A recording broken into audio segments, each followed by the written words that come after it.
Today we are going to talk about sin and punishment. Most of us have been programmed to believe that the universe or God works through punishment.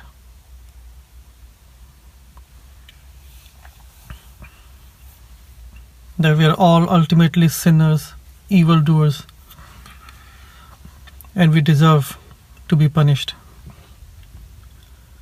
Even the so-called atheists, people who don't believe in God, believe this. And I'll show you why in a minute. If you look at all the religions, they either have the concept of the original sin,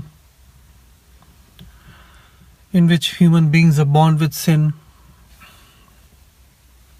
or in the case of the Eastern religions,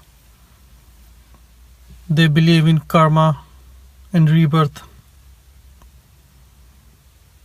and believe that our current life is to atone for the sins of the past life. In both the cases, we are not really free, but slave to an external force that rules our life. Either it is the original sin, just the sin of being born human, or it is some silly belief that everything bad happening now is a punishment for previous life. Both of these beliefs are stupid and idiotic and hold us back spiritually. God or being or our own inner teacher does not teach via punishment. The inner teacher's job is to help us overcome our mistakes by correcting them, not by punishing us. Remember, I said that even atheists believe in this law, and I'll show you why. This morning, I woke up very happy for no reason. I felt relaxed and joyful. And then I felt guilty. I felt bad. Because like many people, I believe that if I'm feeling happy now, something bad will happen. And be honest with yourself, you believe that as well. If only at a subconscious level. You even see this in TV adverts, in which this stupid woman is eating yogurt and being happy, and someone else is being punished for it. Even people who don't believe in God believe in this at a subconscious level, that if we are too happy, something bad will happen.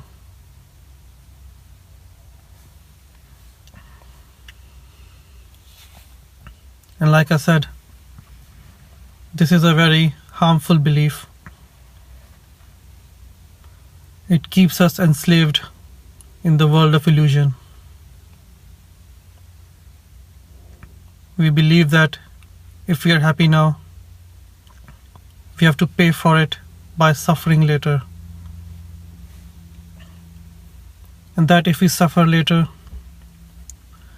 it is a good thing because our bad karma has been burnt off. When I grew up in India, we were told this non-stop, that if you're suffering, it's a good thing because your bad karma is being destroyed, and it means the good karma will come up. And I'm sorry to say, I have to call bullshit. Now, in one of my very first audios,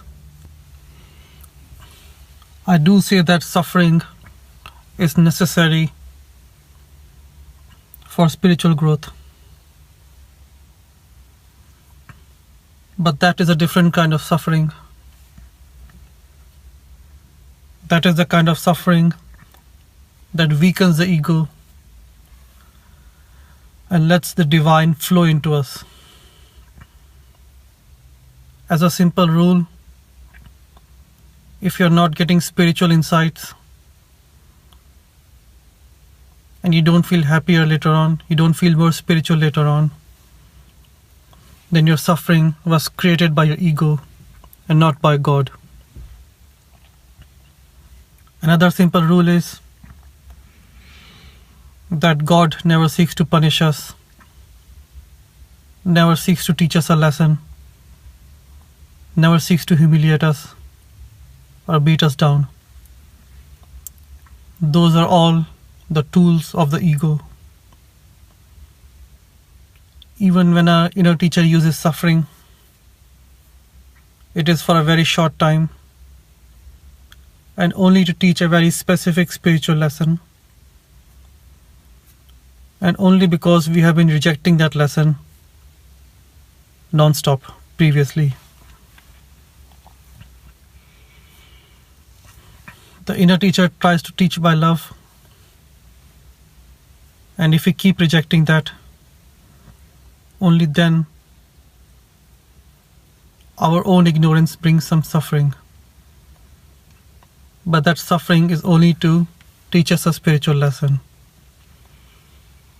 This is different from the suffering the religions talk about, in which you are punished for your previous life or for some original sin, or just because God doesn't like you.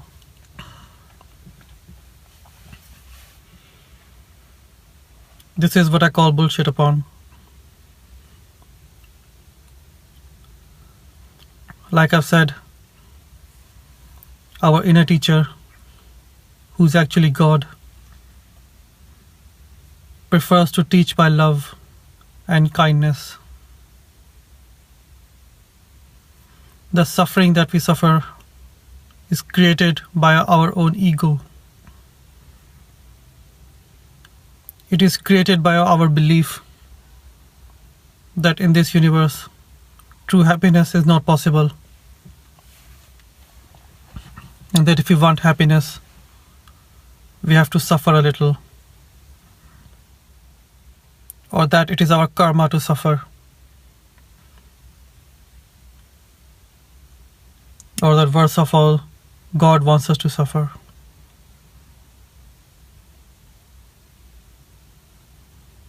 If you ever feel guilty about being happy, stop.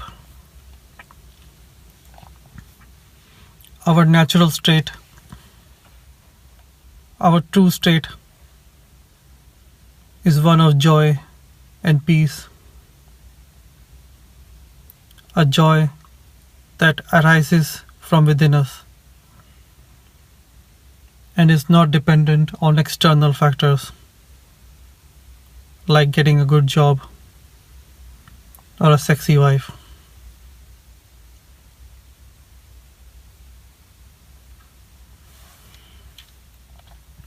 But the ego is a part of the mind that identifies with the body. This ego is scared of true joy, of true peace, because it knows peace is the death of the ego. And so the ego makes up stories to keep us depressed, to keep us low, to keep us sad. It is the ego that has invented this concept that we must suffer to be happy, and that if you're happy now, the pain will be coming later, or that all our suffering is caused by past life karma. Maybe it is, maybe it isn't, but past life is used as an excuse to not fix the current life. Even if there is a past life, the patterns that caused us problems still exist. And rather than blaming the past life, we could just fix those negative patterns that cause us suffering in the first place.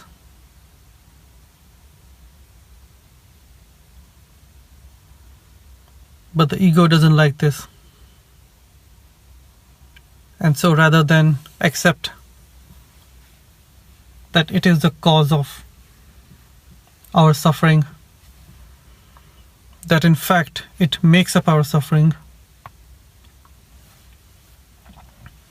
the ego tries to blame an external factor like God or past life or someone else, your neighbors, your parents, your children. It tries to blame others for the fact that it is the one causing us misery.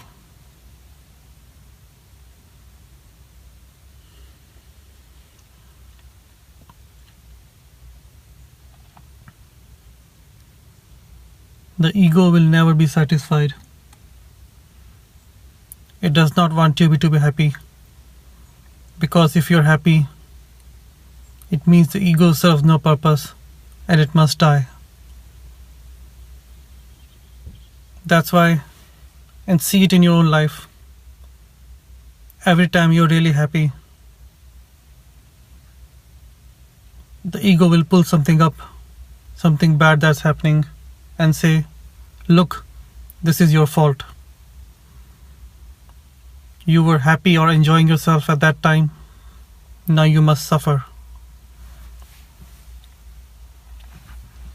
And the ego makes you feel guilty for enjoying yourself. And feeling shame, you stop. Which is exactly what the ego wants. Now it's true that true happiness cannot be found in the outer world. But that does not mean the outer world is useless. While we live in the body, while we live in the world of form, we are bound by the laws of form.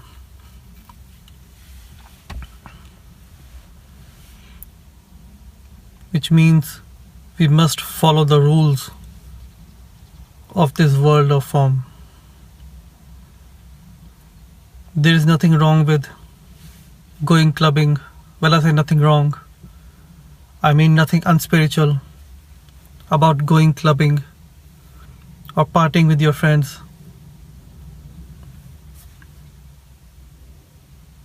or getting drunk or dancing drunk and making a fool of yourself. There is nothing unspiritual about this.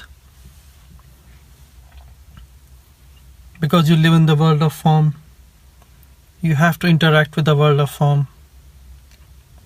And you must not treat the outer world with contempt. Because remember, the outer world is a reflection of the inner world. So you treat the outer world with respect. You're not dependent on the outer world for all your happiness, obviously, because you know that true happiness comes from inside. But that does not mean that you cannot enjoy the outer world now and then. You can enjoy both: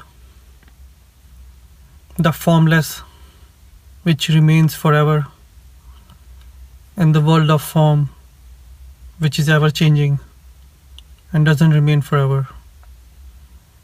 There is nothing wrong with enjoying both type of worlds, the spiritual world and the material world.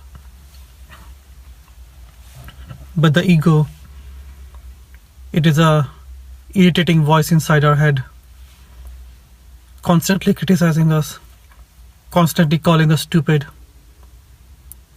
constantly shaming us,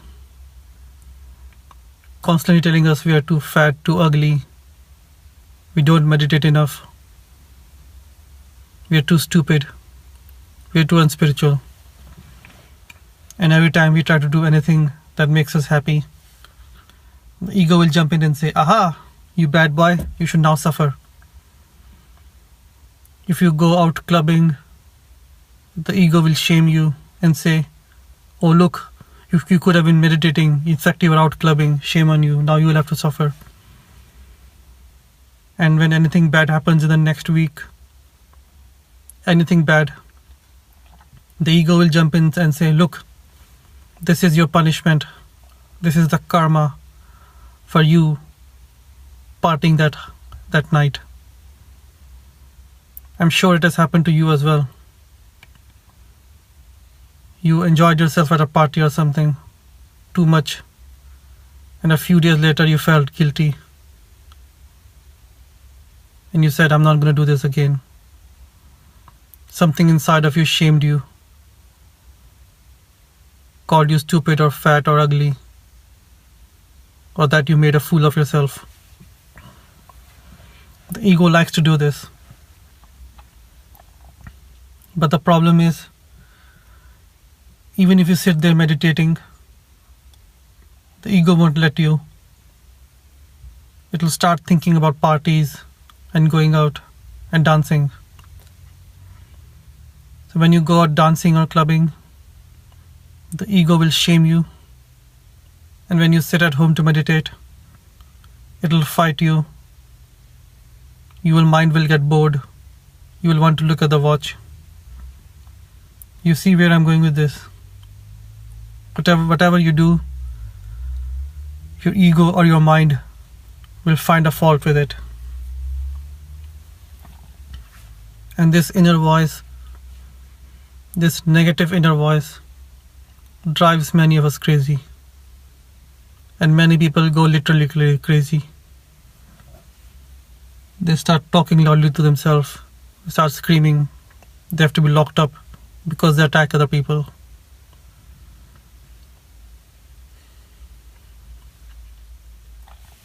So how do you escape from the voice in your head? The first thing to accept is that it is only a voice. It has no power over you. The second is to accept, or rather, stop accepting the stupid law of the mind that says you must suffer in order to be happy. Or that if you're happy today, you will suffer tomorrow. In this universe, the divine, our inner teacher, does not want us to be sad. It does not want us to suffer. But it cannot stop us from suffering because we have free will.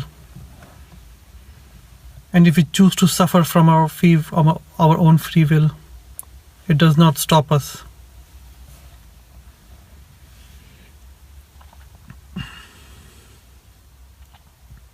As long as you believe in the idiotic law of karma, that you will be punished for your actions, then you will continue to suffer.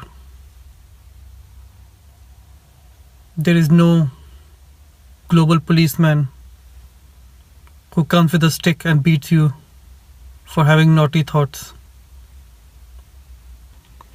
We look at the material world with our police and our income tax inspectors,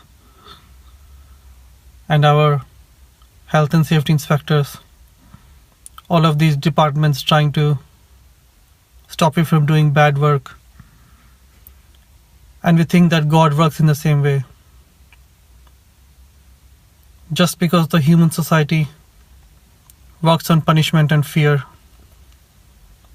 if you break the laws of society, you will be punished. Even if the laws are unfair. Like in America, they had slavery.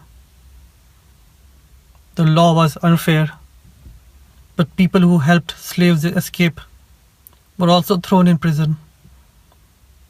Even though they were doing a good job, they were helping fight against an unfair law.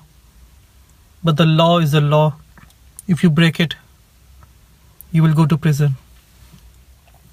The thing about human laws is that they are meant to protect the system as it is. They are not meant to enforce good behavior or morality. They might as a side effect, but that's not their main cause. Their main cause is to keep society functioning, to keep the system intact, and to punish those physically or mentally, those who threaten society. If the society is unfair, like in the times of slavery, that's tough. Because human laws protect the system as it is. Unless a few brave souls fight against the system and change it. But God's laws do not work like that. They are not built to punish you or beat you down or humiliate you.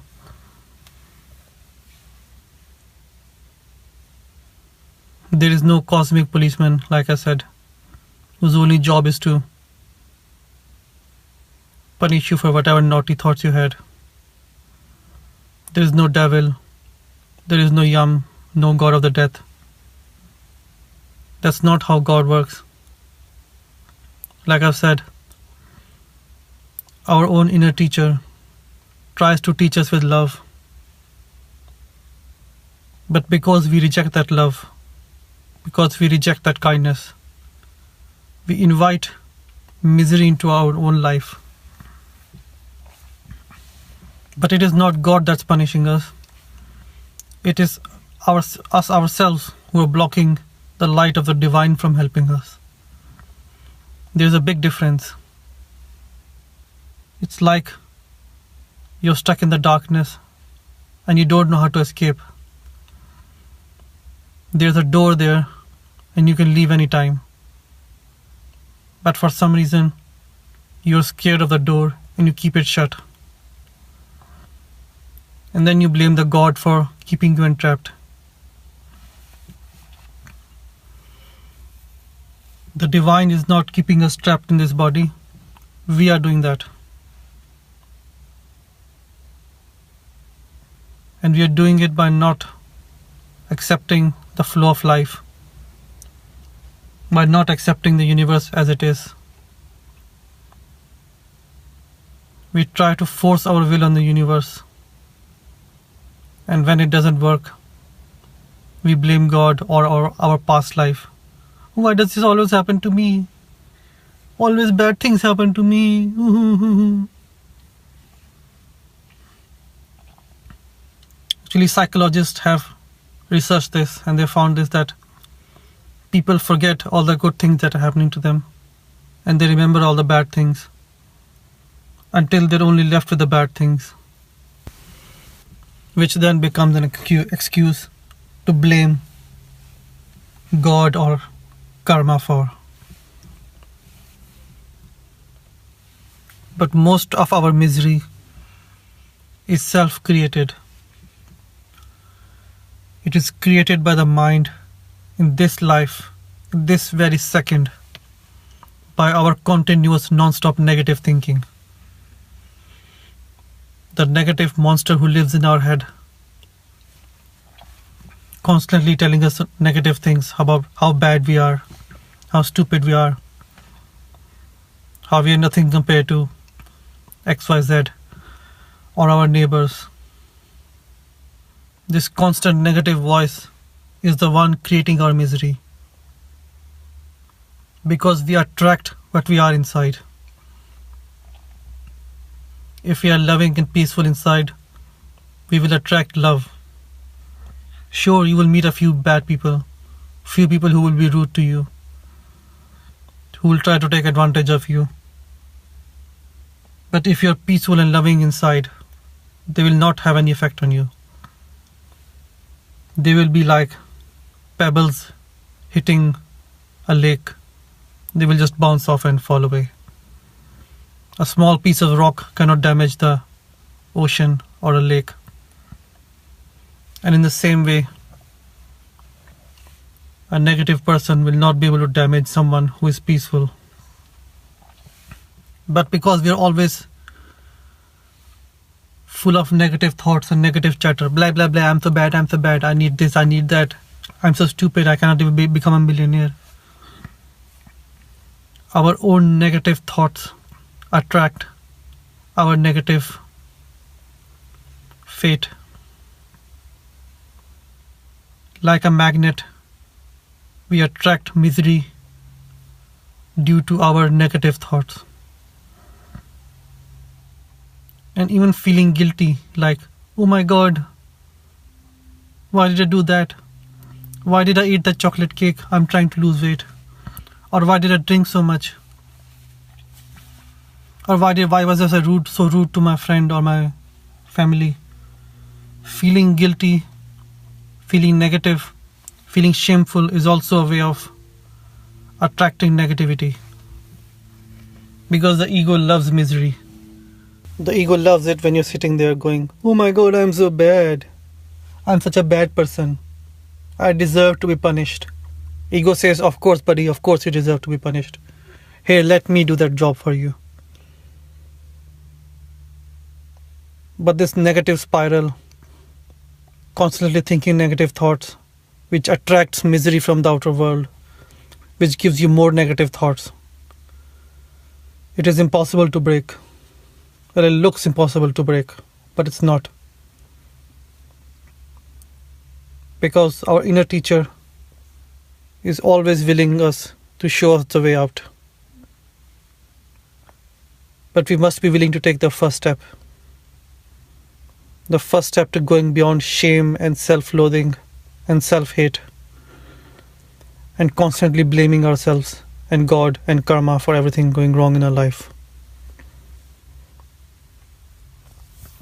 So what is the way to escape this constant cycle of negative self-harming behavior? The first thing to realize is that God or the universe is not out to get us. Nobody hates us. Nobody wants to punish us.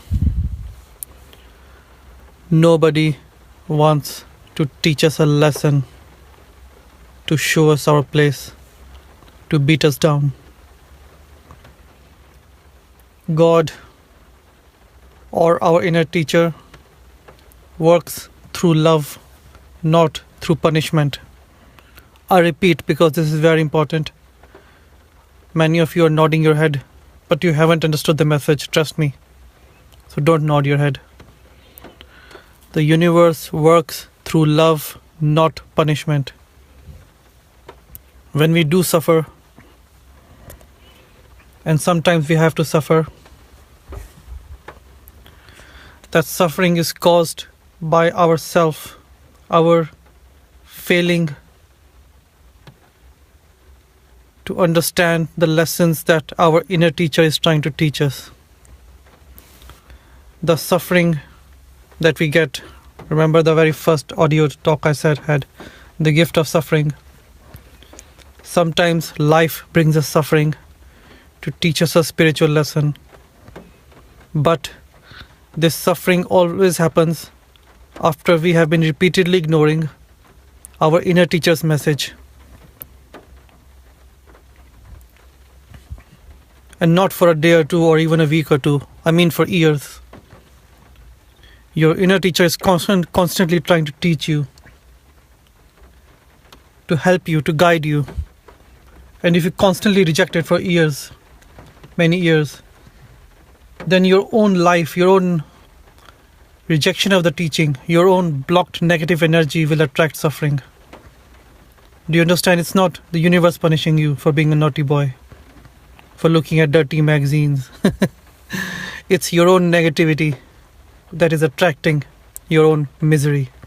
Please understand this. It's very important. So if you want to get out of misery, the simplest answer is stop creating it. Wow, what a shocking answer. What a shocking answer, man. Don't want misery, stop creating it. Another thing I'd like to add is, it's sort of a side note, that the advice I'm giving here, that's not actually my advice. It's coming from my inner teacher to your inner teacher. Is this: these things that I'm talking about, they only apply to spiritual people, or people who have been meditating for years, or people who have made a determined effort to change their life around. For your normal average folk who don't care about spirituality, and in normal folk I include so-called religious people who go to church or temple 3 times a week or whatever, or pray 5 times a day or whatever. I'm including those people normally because they are following the outer rules of religion, but they have not followed the inner rules of religion, spirituality. So for those people who are still asleep, the normal laws of karma apply. If you're listening to this, if you find my speech inspiring and touching, that means you have gone beyond the sleep state. You might not be fully awakened, but neither are you fully asleep. So this advice will not apply to your average Joe, but it will apply to you if you've made it this far. Okay? And the lesson is that our inner teacher wants to teach us by love. Always, always, always. And the reason we feel so miserable is because we have lost touch with the inner teacher. Not that the inner teacher has given up on us, but we have stopped listening to the teacher. Our own negative thoughts, our shame, our guilt. You know, the guilt you feel when you enjoy something new. Oh no, something bad is going to happen now. That own negative feelings, they attract negativity. The universe doesn't want to punish you, it wants to teach you by love. So, the first thing, it's a radical change in your mind. Stop thinking that there is someone out to punish you or someone out there to teach you a lesson. No one wants to teach you a lesson. No one wants to humiliate you, least of all God.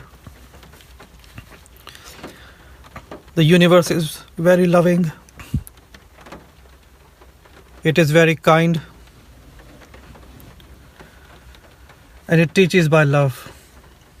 You need to learn to control your own mind. And this is where meditation comes in. Whatever meditation you choose, watching your breath, chanting a mantra, whatever, doesn't matter. The goal is to calm your mind, to become silent, not just outwardly silent, but internally silent as well, so that your inner self can start speaking. The inner teacher always speaks, but his voice is very weak, and your own egoic mind overrides it. So the only goal of meditation is to calm the mind enough so that the inner teacher can come through and start speaking. That's why I've said that meditation is very easy, but also very hard at the same time. By the way, it's raining heavily outside. You might be hearing tap tap tap on the car on the outside. Anyway, so that's another reason why I'm against all these meditation myths. I have a whole series on the myths of meditation. Things like you have to sit with a straight back, or you have to do XYZ to meditate. None of that is important. The only thing important is that you calm your mind enough so that the inner teacher can come through and start speaking. Real meditation happens when your ego, the part of your mind that identifies with the body, just shuts the hell up and the inner teacher starts speaking. What technique you use, whether you sit with a straight back, whether you follow a strange foreign guru with an unpronounceable name, it doesn't matter. You can watch your breath, you can do Tai Chi, you can do yoga, again, doesn't matter. The only question is your mind calm enough to let something bigger than you come through?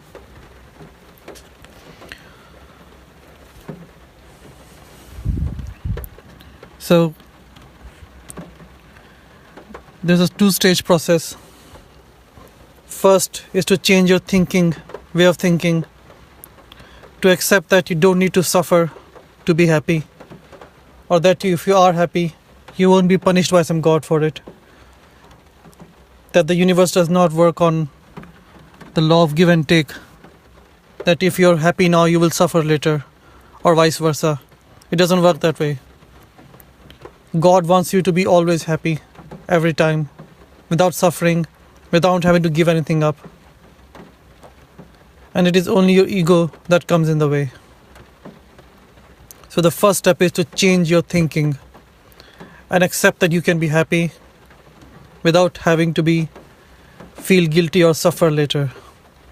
Okay, accept that the universe is helping you, it loves you, and it wants to help you by kindness and love rather than by punishment. And any punishment that comes or any suffering that comes from our blocking of the light, not from God, because we block the light of our own inner teacher, of God, and that's why we suffer. That's the first thing to accept. And the more you say, oh no, I'm so bad, I'm so sinful, I'm so miserable, I'm such a bad person, I cannot meditate, the worse you're making it. Because again, this is the ego trying to throw a tantrum to distract you from meditating. And that's the second step. You need to meditate. Choose whatever the hell you want. Just try to get your mind calm enough. Try to listen to the inner teacher. If you've never listened to the inner teacher before, you'll be surprised. It's a real surprise how kind the inner teacher is, and how much we have misunderstood the inner teacher. If you're interested, I've got a course on that. There are details at the end. So here's the thing. Learn to be kind to yourself. Learn to love yourself. Accept that wherever you are. You might not be the perfect person, and that's fine. You don't have to be. You're getting there. Change your way of thinking. Accept that your current egoic self is limited. But that is fine, because you're like a child who's growing up.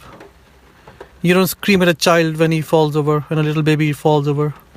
At the same way, don't scream at yourself for your mistakes. Accept that they are a part of the spiritual growth. As the Course in Miracles says, God does not want to punish us. It does not punish us for our mistakes, but it wants to correct us. Correction is different from punishment. Punishment is what our ego gives to us. Correction is what God gives, and it is given via love and kindness. That's very important.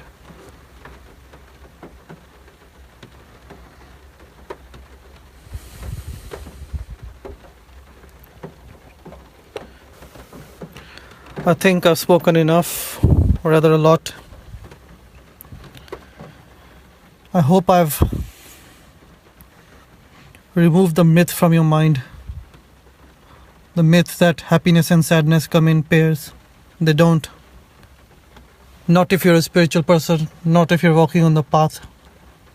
If you're walking on the spiritual path, then suffering is optional. And suffering is caused by your own mind fighting the will of your inner teacher. So if you want to stop suffering, stop creating misery for yourself. Again, this advice only applies to spiritual people. Your average, I don't want to sound arrogant. Ooh, I'm so spiritual, la-di-da. No. Just that people who are walking on the path or have been walking for a long time, this advice applies to them. Because normal people are stuck in the law of action and reaction, what is called karma. And one day they will wake up, but that's not our job. Our job is to work on ourselves, to fix ourselves, to fix our own self before we can fix others. That is our only goal in life. And remember, everything is going fine. There's nothing to worry about. There's a bigger universe taking care of everything.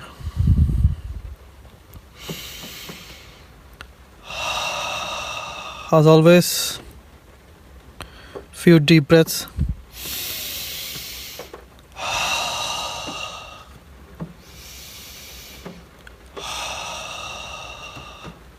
Thank you for listening. I hope wherever you are and whoever you are, I hope you awaken soon. And I hope you realize how simple and how beautiful the universe is. And how much you've been missing the beauty of the universe because you've been so stuck in your own mind. Thank you for listening.